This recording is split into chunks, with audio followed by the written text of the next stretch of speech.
Welcome to another chapter of the Dementia Diary, a chronicle of caring.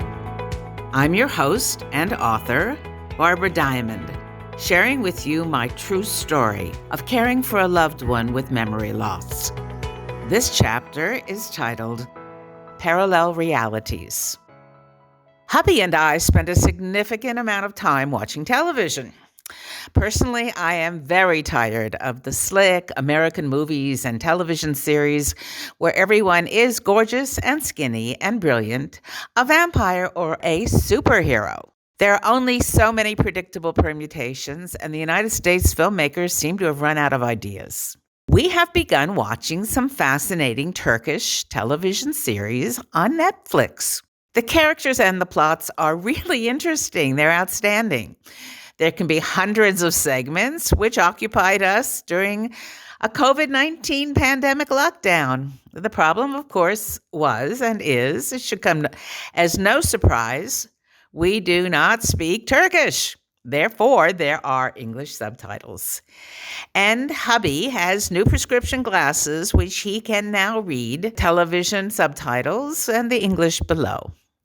I must tell you that hubby is as fascinated by these series as I am, and I presumed somehow that we were enjoying the same experience. Not so.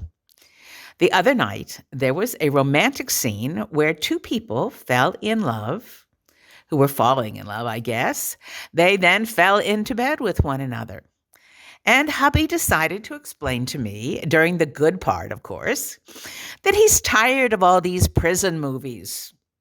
Honestly, there were no bars, no police, no prison uniforms, or any clue as he came to the conclusion that the man and woman who were in bed with one another might be in prison. I could not think of an appropriate or brilliant response.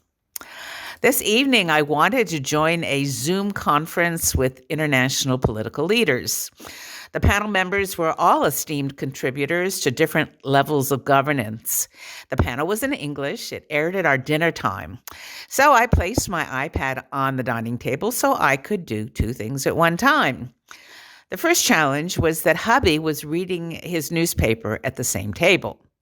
He had been reading it for over an hour aloud. He read with incredible expression as though he had an audience, but I was really the only one in the room. He wanted to continue reading aloud as dinner was served, and we had to take the newspaper away from the table or he would have never eaten even one bite.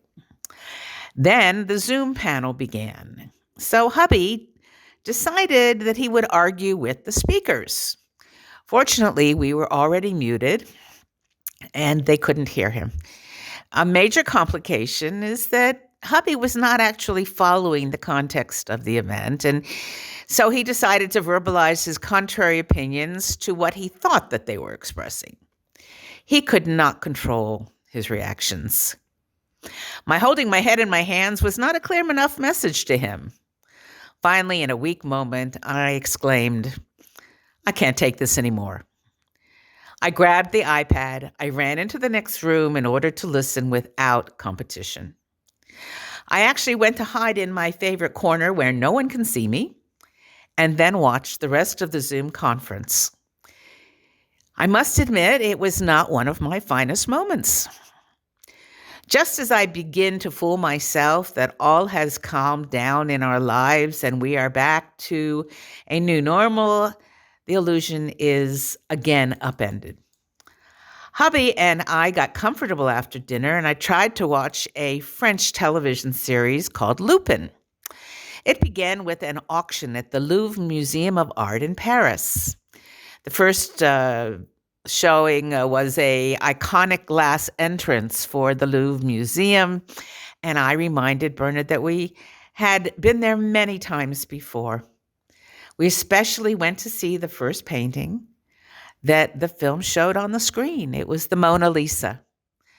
I reminded him that we had gone to see it together years ago and that we were actually disappointed that it was so small. He responded as follows: "I do not want to go to that hospital again." I took a deep breath and I tried again. This is a film about an auction at the Louvre. I offered as clarification. Nobody has any money to buy anything anymore. That was his response.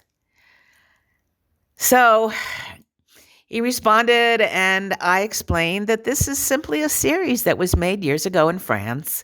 And in the film, the necklace on auction had sold for 61 million euros, pure fiction.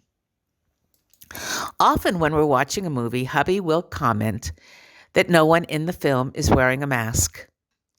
He understands everything important about the dangers of the COVID-19 virus. This is not the confusing part, but he has no automatic understanding that the film that we are viewing was made years ago and is not actually happening in real time. While we are sitting in the same room, sharing the evening and watching television together, we are having very different experiences, which, like all parallel lines, apparently will never intersect. This has been the latest chapter of the Dementia Diary, a chronicle of caring. For additional free resources for caregivers, please go to thedementiadiary.com. I am your host, Barbara Diamond, and I welcome you to join me again next time for another chapter of the Dementia Diary, a chronicle of caring.